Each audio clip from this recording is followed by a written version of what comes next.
आगाह कयां खे त मातली वेझो मुराद वाह मां निकिरंदड़ मुराद माइनर शाख ते आपाशी अमले पारां रस्तो बंदि करण सबबि गोरहारी औरत फोती वई आहे।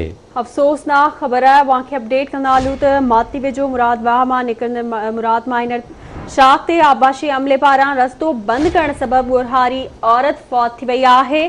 फौती औरत गुलशन जे वारसनि जो शाख ते लाश रखी एहतजाजी धरणो हयो वियो आहे। अवांखे अपडेट कंदा हलूं अफ़सोसनाक ख़बर आहे त मातली वेझो मुराद वाह मां निकिरंदड़ मुराद माइनर शाख ते आपाशी अमले पारां रस्तो बंदि करण सबबि गोरहारी औरत फौत थी वई आहे।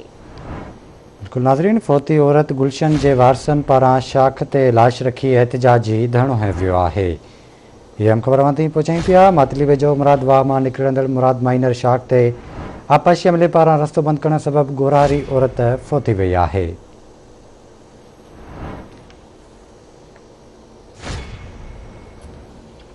अवांखे अपडेट कंदा हलूं ब्रेकिंग न्यूज़ है तो मातली वेझो मुराद वाह मां निकिरंदड़ मुराद माइनर शाख ते आपाशी अमले पारां रस्तो बंदि करण सबबि गोरहारी औरत फौत थी वई आहे। फौती औरत गुलशन जे वारसनि जो शाख ते लाश रखी एहतजाजी धरणो हयो वियो आहे।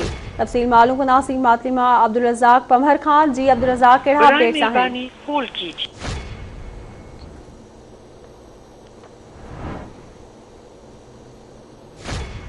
नाज़रीन, अवांखे मातली मां अपडेट करे रहियासीं कि फ़नी ख़राबी सबबि असांजो अब्दुल रज़ाक सां राब्तो न थी सघियो आहे। अवांखे ॿुधाईंदा हलूं त रस्तो बंदि करण सबबि गोरहारी औरत फौत थी वई आहे।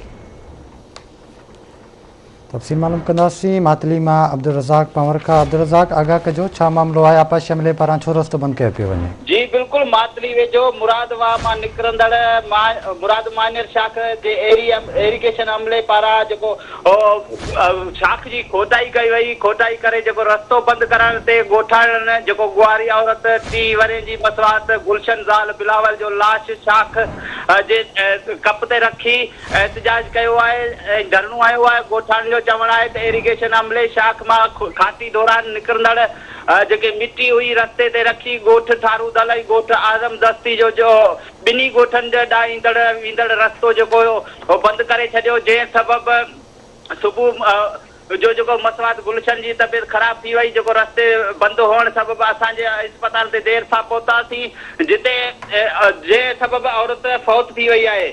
औरत जे पेट में 7 महीननि जो ॿार हो जेको बि फौत थी वियो आहे। हिननि जो चवणु आहे त असां बार बार एरिगेशन अमले खे चयो, पर हुननि इहो असांखे चई मोटाए छॾियो त खाटी खां पोइ मिटी रस्ते तां हटाईंदासीं। पर हाणे ईद जो बहानो करे मशीन वापसि करे छॾी आहे ऐं रस्ते ते अञा मिटी मौजूदु आहे। हिननि अपील कई आहे त असां सां इंसाफ़ कयो वञे। जी वॾी महिरबानी अवांजी अपडेट करण लाइ।